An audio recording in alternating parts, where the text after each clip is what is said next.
Dan lagi-lagi kalau menurut saya sih penyebab utamanya adalah elit partai. Jadi warga Jakarta tidak happy dengan calon-calon yang ditawarkan. Menariknya adalah calon yang diusung oleh 12 partai plus mantan presiden dan presiden aktif akhirnya kalah. Kalau di Jakarta masyarakatnya itu sudah terdidik, apalagi dengan polanya Anies sebagai gubernur. Ini bukan dari saya, ini dari pajak warga Jakarta. Kami cuma diamanahkan untuk menyalurkan. Oh, nggak bilang bahwa ini dari Wapres Gibran, enggak ini dari bantuan istana. Ya kan perbandingannya gitu kan. Ada faktor lainnya lagi. Kalau boleh saya katakan ketidaksukaan pada Jokowi. Maksudnya pemilih Jakarta. Pemilih Jakarta. Dan itu beda dengan pemilih Jawa Tengah. Beda sekali. Karena kan kalau di Jakarta orang melihat langsung bagaimana perilaku Jokowi terhadap Anies kan. Nah kalau pilkada Jakarta 12 partai ada di sana, mantan presiden ada di sana, presiden aktif ada di sana, menteri-menteri dikasih dukungan di sana. Jadi logikanya yang punya alat untuk melakukan kecurangan kan mereka.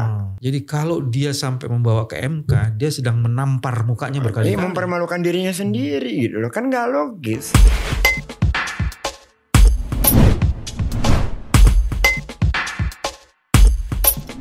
Bismillahirrahmanirrahim. Assalamualaikum warahmatullahi wabarakatuh. Teman-teman, jumpa lagi di channel ini. Channel yang ingin terus-menerus meninggikan kewarasan. Lama tidak jumpa, kangen. Alhamdulillah ada sohib yang masih kalau dikontak tuh selalu hadir. Wajib. Assalamualaikum. Kita kalau dikontak sama Mas BW udah tunduk dan taat. Aduh. Ada yang menarik di Jakarta dan itu tak mungkin tidak dilepaskan oleh sosok yang bernama Geiz. Insyaallah. Pemilihan kepala daerah baru saja usai, rekapitulasi hasil suara digelar dalam rapat pleno KPU DKI pada hari Minggu. Dan pada saat itu Pram dan Bang Dul itu memenangkan 50,7%. Kita mau bahas di situ tuh, Bang. Siap. Yes. Jadi kalau ngelihat sekarang apa yang menarik dalam proses pilkada sekarang? Proses pilkada sekarang ini yang menariknya. Menariknya begini. Partisipasi publik rendah. Sampai golput itu termasuk yang gercos ya. Kita kan nggak bisa ngitung berapa ya. Itu kalau nggak salah di atas 40. Ya. Kalau angka yang saya dapat 3,489 juta. Iya, artinya bahwa tinggi sekali lah. Tinggi sekali. Itu. Nah, penyebab dari golput itu harus ditelusuri. Oke. Karena apapun ceritanya, demokrasi kita itu cacat jadinya dengan situasi yang seperti ini. Dan secara ke depan menjadi nggak baik kalau yang semacam ini diteruskan. Dan lagi-lagi kalau menurut saya sih penyebab utamanya adalah elit partai. Oke. Jadi warga Jakarta tidak happy dengan calon-calon yang ditawarkan. Itu yang utamanya itu. Kadang yang bilang karena berdekatan dengan Pilpres, bahasanya nggak juga. Orang harinya kan libur, terus ke TPS berapa jauhnya sih? Gitu loh.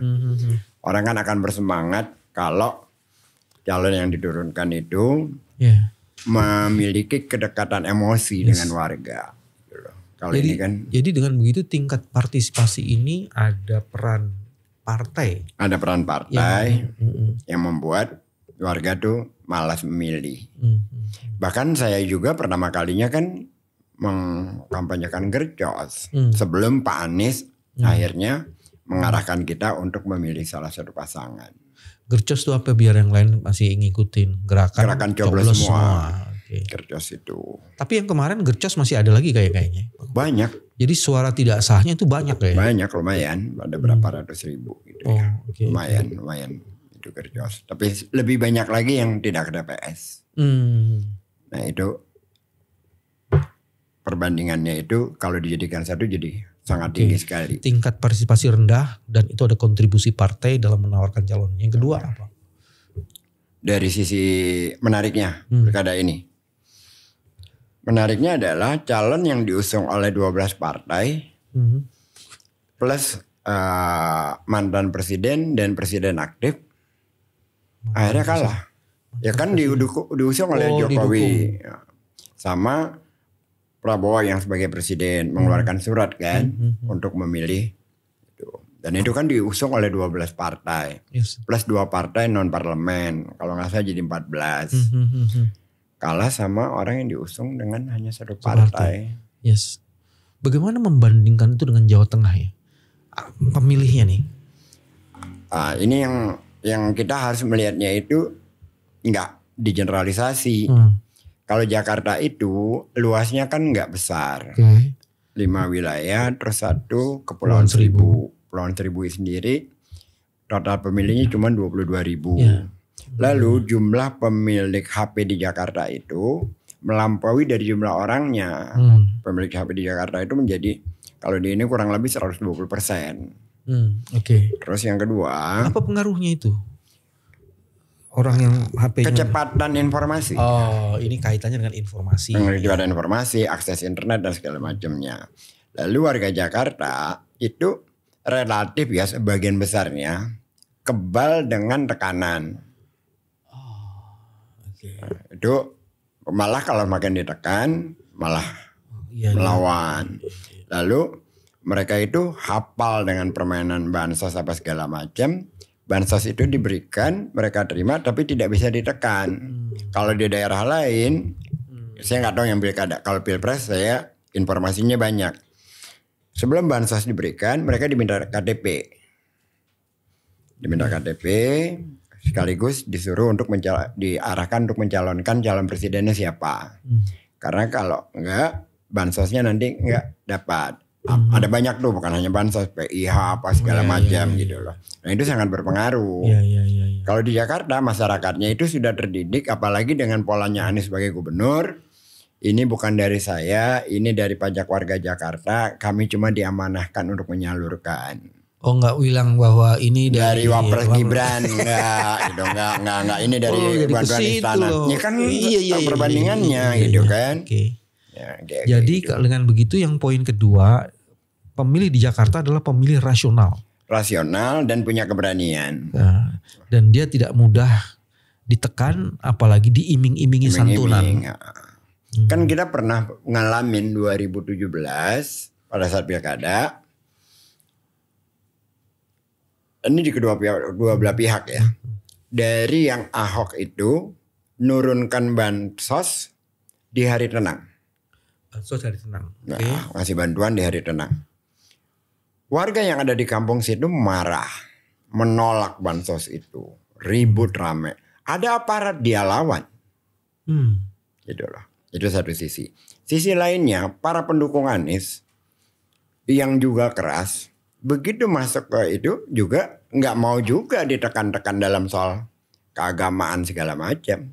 Mereka tetap maunya Ahok gitu kan. Kan dua-duanya itu punya integritas. Itu terjadi di 2017. Kita udah punya contoh gitu. Jadi selain pemilih yang rasional, pemilih ini punya kesadaran untuk mempersoalkan seluruh ketidakadilan, pelanggaran-pelanggaran yang tidak masuk akal. Gitu. Iya. Terus ada faktor lainnya lagi. Kalau boleh saya katakan ketidaksukaan pada Jokowi. Maksudnya pemilih Jakarta? Pemilih Jakarta. Dan itu beda dengan pemilih Jawa Tengah? Beda sekali. Karena kan kalau di Jakarta orang melihat langsung bagaimana perilaku Jokowi terhadap Anies kan. Dan itu menimbulkan luka. Jadi kalau kita ingat-ingat ya. Bisa kita katakan kejahatan Jokowi terhadap Anies Baswedan lah gitu. Lebih dari 5 tahun itu. Pertama, ketika Persija menang. Oh, terus dia nggak boleh turun ke lapangan. Dia boleh turun ke lapangan. Itu kan udah terlihat. Lalu ketika COVID. Bagaimana Anies berusaha di awal-awal sebelum COVID-nya sendiri, sebelum waktu itu masih namanya Corona. Sebelum Corona ada yang terpapar. Anies sudah membuat website jakartacorona.id, sudah bercerita tentang sekian puluh orang terpapar. Terus belum ada tuh, Mbak Anies sudah cerita soal itu. Sampai di jalan-jalan itu. Dalam konteks itu apa dihambat Anies? Dihambat, karena kan Anies mengirim surat ke Dirjen Imigrasi agar turis yang baru pulang dari China itu ditelusuri, di tracing. Dan turis yang dari China juga ditelusuri. Itu nggak dilakukan. Kenapa? Supaya kita lebih cepat gitu loh. Lalu diminta Jakarta lockdown. Karena Jakarta tempat putaran orang dari mana-mana datang ke Jakarta. Supaya menyelamatkan yang lain, Jakarta lockdown aja dulu gitu. Itu juga kan nggak dikasih. Pada saat itu, pada itu saya masih ingat tuh diketawain kan. Yang terjadi adalah spanduk di jalan-jalan menegasikan Anies jangan politisasi corona. Malah Anies yang dihajar habis-habisan oleh buzzer-buzzer Jokowi di segala level. Itu semuanya Jokowi itu ya pada saat itu. Tapi siapa lagi gitu loh. Kan buzzer-buzzernya semua, pembela mereka semua gitu kan. Ada Luhut bukan? Termasuk. Nah, terus banyak hal selain itu, sampai kepada soal banjir. Terjadi perdebatan Pak Anies dengan Menteri PUPR di publik. PUPR maksudnya Basuki? Iya, kan di publik itu kan jelek sekali. Bagaimana di apa tuh perdebatannya kalau boleh? Soal saya lupa ya, tapi dikesankan bahwa kebijakan Pak Anies salah. Padahal beda cerita gitu loh.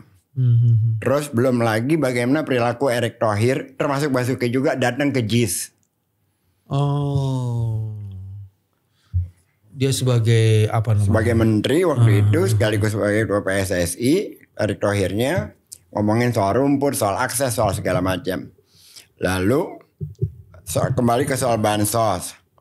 Menteri Muhajir bilang bansos Jakarta double. Kan bansos bukan sepeda. Tetap habis. Kan warga pada situ membutuhkan. Terus Erlangga karena Anies mengatakan PSBB rem darurat, PSBB kedua, terus didramatisasi di gelar PSBB dikatakan seolah-olah Anies bicara PSBB total. Bursa Efek Jakarta rugi katanya 280 triliun. Jadi sepertinya menteri-menteri itu mendapat kredit poin kalau bisa menjatuhkan Anies di publik. Dan itu berlangsung panjang. Anies jadi piala bergilir lah ya. Iya, terus menerus gitu loh. Dan apapun ada kasus apapun di pemerintah pusat. Atau gini, waktu RUU KPK. Itu kan isu yang dimunculkan Talibanisme di KPK. Lalu dikaitkan antara Anies dengan Novel Baswedan. Kena lagi selalu gitu. Bahkan Giring berpidato di depan Jokowi dengan sangat jelek sekali pidatonya dan Jokowi senyum-senyum saja. Jangan memberikan ruang pada pembohong. Itu pidato di depan presiden. Sebenarnya dia nggak ke Anies, dia ke Pak Jokowi ngomongnya. Iya, yang diarahkan kan pada saat itu kan Anies kriteria yang dia sebutkan. Jadi sampai akhirnya Pilpres, bagaimana Anies diperlakukan sedemikian rupa, dipanggil KPK, gelar perkara 19 kali. Sebelum Pilpres, kasus Habib Rizik pulang. Mau diseret lagi juga. Iya. Pak Mahfud konferensi pers yang disebut hanya nama Anies di situ. Lalu Anies dipanggil oleh kepolisian, diperiksa 10 jam. Dan kalau kita ingat-ingat bagaimana tegangnya kita di luar, lalu ada yang mengikuti dia pada saat pemeriksaan itu, pada saat selesai sholat itu diberikan judul, dia telah mengetuk pintu langit. Karena pada saat sholat itu Anies menjadi imamnya, ayat yang dibacakan adalah Al-Baqarah surat ayat terakhir. Rabbana la tu'ahidna in nasina aw akhtana. Rabbana wa la tuhamilna ma la taqata lana. Ini baru guys ini jadi Habib banget kalau udah gini. Jadi di situasi yang mencekam itu kita melihat menonton semua adegan demi adegan yang diperlakukan kepada Anies. Puncaknya penjagalan kepada Anies pada saat maju Pilkada DKI. Dan itu siapa yang lakukan itu? Kan sudah dibicarakan juga Jokowi juga dengan Kim yang menjadi Kim Plus itu. Ya. Artinya kesadaran warga Jakarta tentang sikap perilaku dari Pak Jokowi itu masih diingat ya menurut guys. Yang itu mempengaruhi proses pilkada itu. Sangat gitu. Jadi semakin dia membantu Ridwan Kamil, maka orang semakin malas memilih Ridwan Kamil. Karena kan mereka merasakan luka atas penjagalan terhadap Pak Anies. Oke. Ada hal yang menarik juga tuh. Ternyata Gen Z dan milenial itu menduduki posisi yang paling tinggi tuh di Jakarta itu. Dua-duanya tuh hampir 60% pemilih itu. Ya. Itu kalau tadi pemilih rasional dikaitkan dengan Gen Z dan milenial, jangan-jangan nyambung di situ ya? Nyambung di situ. Karena kan mereka melihatnya kan begini. Bahkan ada anak teman saya yang ngirim WA, malas milih Tadi dia gak suka sama Anies. Gak ada Pak Anies katanya. Dan mereka itu terpengaruh dengan acara-acara desak Anies.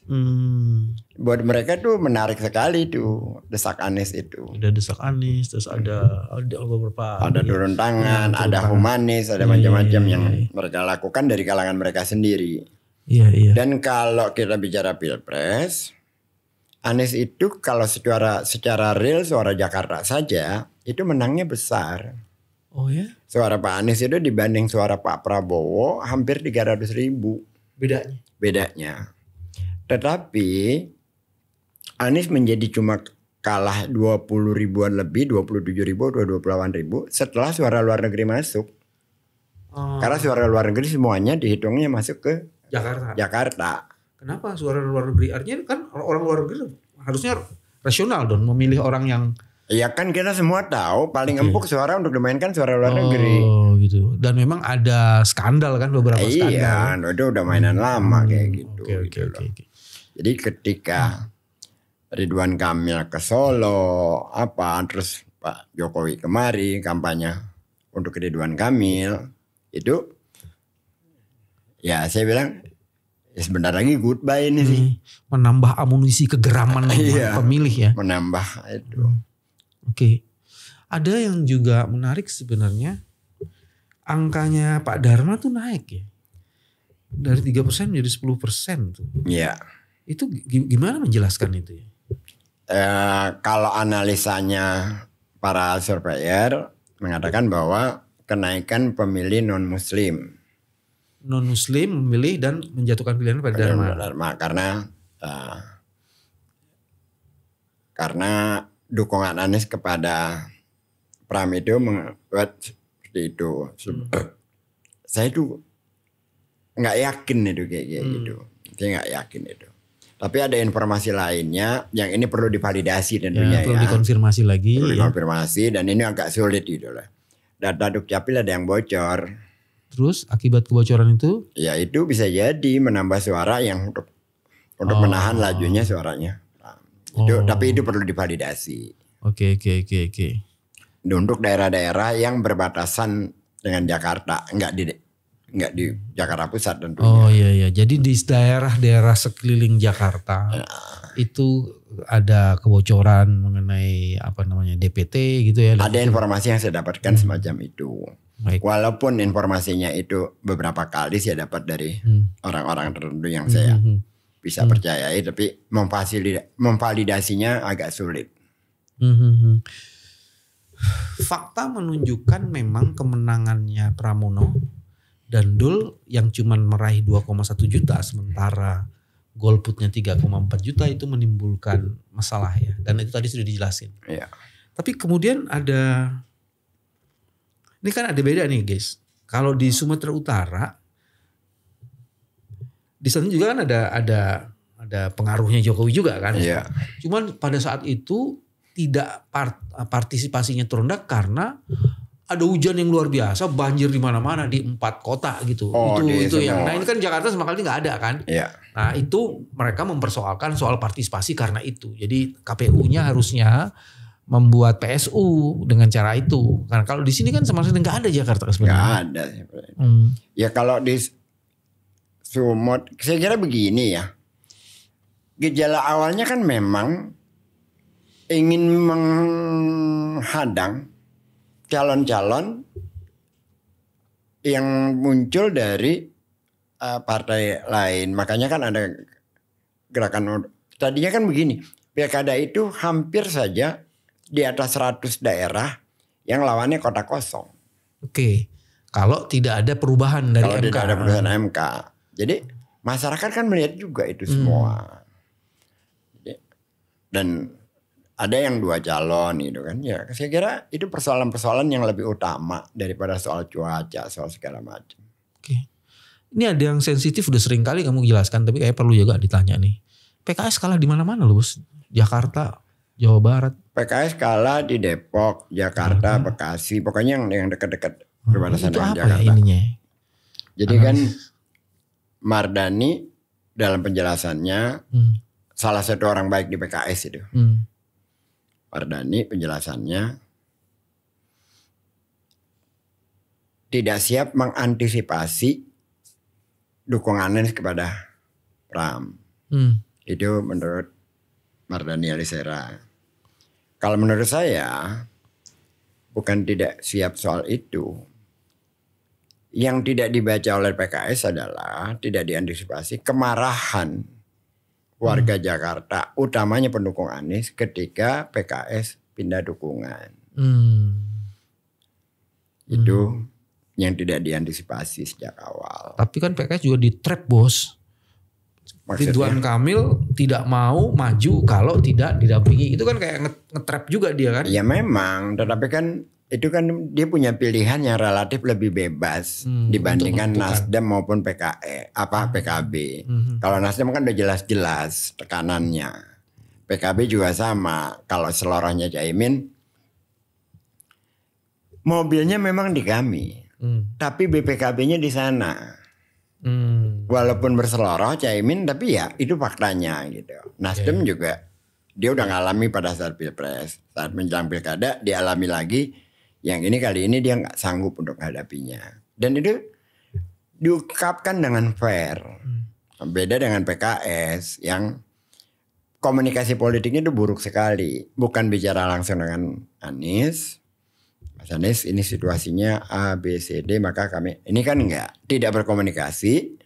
Malah menarasikan tidak memenuhi deadline, tidak bisa menarik partai lain. Lah PKS juga tahu bahwa PKB situasinya tersandera, Nasdem tersandera. Iya tahu gitu. Tapi karena dia pengen masuk Kim, jadi tidak terucap itu. Yang diucapkan adalah relatif mendiskreditkan Anies. Itu menimbulkan kemarahan. Gitu. Tapi kalau ngelihat Jawa Barat, Anies membuka ruang komunikasi politik dengan Pak Saihu. Ya. Bahkan ada sekian puluh ulama dari Jawa Barat datang ke rumah Anies minta arahan untuk siapa yang harus dipilih. Mereka, untuk Jawa Barat nih? Jawa Barat. Ada videonya itu. Mereka tidak mau memilih Dedi, tapi juga kecewa terhadap sikap PKS. Kan ada 4 ya di sana calonnya itu kan? Iya. Jadi efek berantai dari kemarahan warga Jakarta itu, ya Depok Jakarta kan dekat aja itu. Bekasi, Depok. Bogor. Kalau Bogor sama, tapi juga ya kalau Bogor kan tidak ada, bukan tradisi milik PKS gitu kan. Tidak main di kotanya juga enggak ya.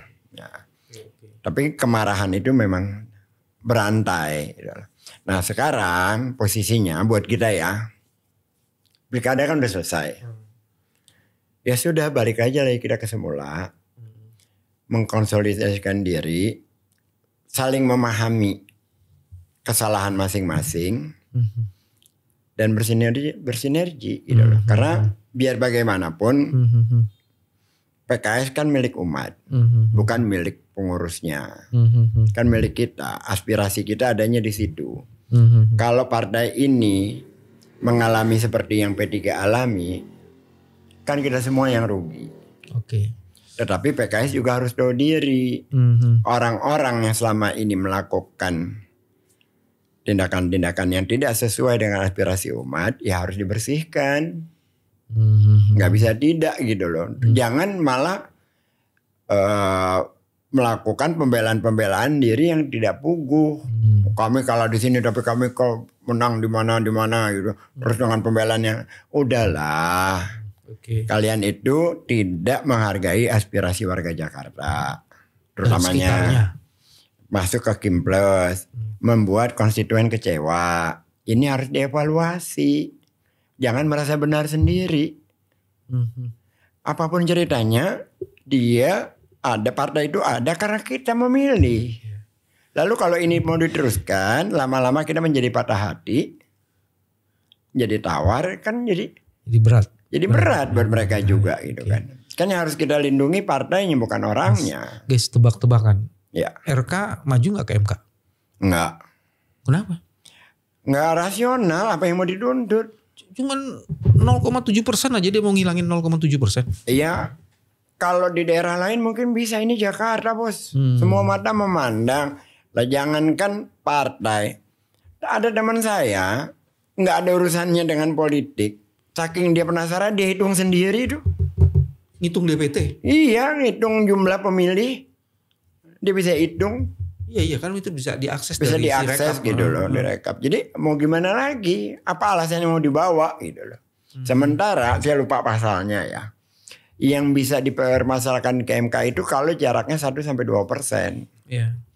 Saya lupa Itu mengenai jumlah. Tapi kalau ada pelanggaran-pelanggaran prinsipil, itu juga bisa dipersoalkan. Oke. Sekarang logikanya, kalau seperti Pilpres kemarin, di berbagai daerah kan aparat, bansos, macam-macam itu kan terjadi. Bahkan undang-undangnya dirubah lebih dulu untuk majunya Gibran. Itu Pilpres. Nah kalau Pilkada Jakarta, 12 partai ada di sana. Mantan presiden ada di sana. Presiden aktif ada di sana. Menteri-menteri dikasih dukungan di sana. Jadi logikanya yang punya alat untuk melakukan kecurangan kan mereka. Oke. Jadi kalau dia sampai membawa ke MK, dia sedang menampar mukanya berkali-kali. Mempermalukan dirinya sendiri gitu loh. Kan gak logis. Ini tidak lagi dalam rangka memberikan pembelaan pada PDIP. Enggak gitu loh. Saya itu memilih Mas Pram dan Bang Dul. Bukan memilih partainya. Kita lagi bicara objektif aja.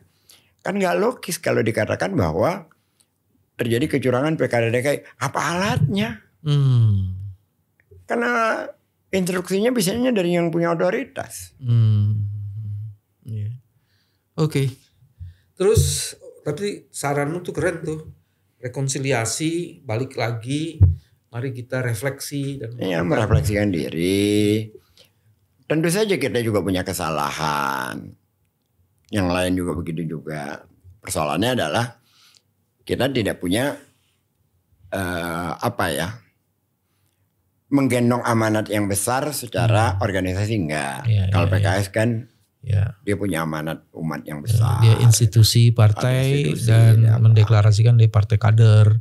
Sehingga kemudian ada orang-orang lurus di PKS itu. Bukan maksudnya sedikit ya, banyak lah. Kayak Mardani, Ustadz Hidayat Nur Wahid. Terus Al-Muzamil. Itu kan orang-orang lempeng itu.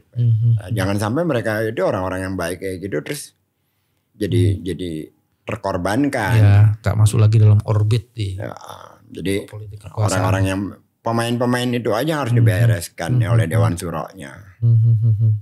Kita kan juga nggak mau kehilangan PKS. Oke. Tetapi juga nggak mau orang-orang yang ngawur ada di sana. Oke. Wamendagri sih bilang rekapitulasi Pilkada Jakarta tetap sah meskipun golput tinggi. Ya kalau itu yang dipakai di Jakarta agak nggak valid. Kalau di Sumatera Utara masih masuk akal tuh ada PSU karena memang fasilitas infrastruktur untuk pemilihannya nggak terjadi. Di Jakarta nggak ada apa-apa. Nggak ada apa-apa sama sekali. Semuanya serba mudah. Oke. Terus apa untuk Pram dan Bang Dul nih? Apa yang mesti dikerjain? Ya sesuai dengan janji-janjinya aja. Kalau buat kita sih kan Kampung Bayam ya. Dia janji di awal akan segera diselesaikan. Terus Kampung Bayam, oke. Terus wilayah-wilayah kampung-kampung kumuh di Jakarta. Kampung kumuh. Itu aja. Selebihnya administrasi biasa kok Jakarta. Pelayanan publik biasa aja. Yang di sini yang gue inget dia mau bikin lapangan bola yang agak banyakan yang tarafnya bagus. Bang Dul. Iya, tapi kalau itu kan nanti ada prosesnya lumayan panjang. Karena kan kalau Pemda beli tanah itu kan DPRD apa segala macam. Terus Jakarta Convention, Jakarta ini apa namanya? Kok convention sih? Itu enggak yang ini Stadium Jakarta International ini akan dibikinkan transportasi publiknya. Transportasi publiknya akan dieksekusi. Secara makar sih itu di masa ini sudah selesai. Sudah selesai, tinggal dilaksanakan aja. Okay. Tinggal bagaimana kerjasama mereka nanti dengan pemerintah pusat. Karena otoritas izinnya itu kan kalau Anies ini balik lagi kejahatan rejim Jokowi pada Anies ya. Itu kan di masa Anies itu LRT itu harusnya nyambungnya ke sana. Iya. Dibelokin kemana? Ya baliknya ke Klender sama ke Manggarai ya yang sekarang itu kan. LRT bisa sampai Depok, Bos. Terus sampai di sini. Cuma belum sampai di itu. Kalau yang ke JIS itu dibatalin.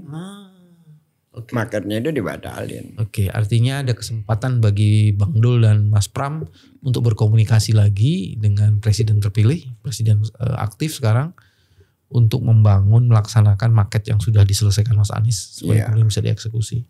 Insya Allah lah, MRT juga kan sampai Ancol Timur nantinya. Oh, semuanya dari infrastruktur. Dari infrastrukturnya tuh perencanaannya tuh udah matang. Secara perencanaan sudah matang. Tinggal pelaksanaan. Nggak mungkin kan harus selesai semua. Kembali lagi memang pada saat itu apapun yang bisa digunakan untuk menegasikan, mendiskreditkan Anies digunakan. Kalau waktu itu terkait di situ yang paling dahsyat itu si pembohong publik tetap aja namanya Erick Thohir dan Arya Sinulinga. Gue gak bisa habis kalau itu fakta gitu loh, jangan dihapus apapun ceritanya. Gitu. Itu tak mungkin terhapuskan, tapi bisa dimaafkan kan? Ya nggak melupakan. Oh iya, dimaafkan bisa, walaupun tak harus dilupakan. Guys, menjaga kewarasannya untuk tetap kritis, tapi bijak. Mari kita kembali dan menyelesaikan semua masalah yang sudah ada. Semuanya untuk Jakarta dan untuk Indonesia. Dari Jakarta untuk Indonesia. Inilah cara kami menjaga kewarasan. Terima kasih. Sampai ketemu lagi. Assalamualaikum. Waalaikumsalam warahmatullahi wabarakatuh.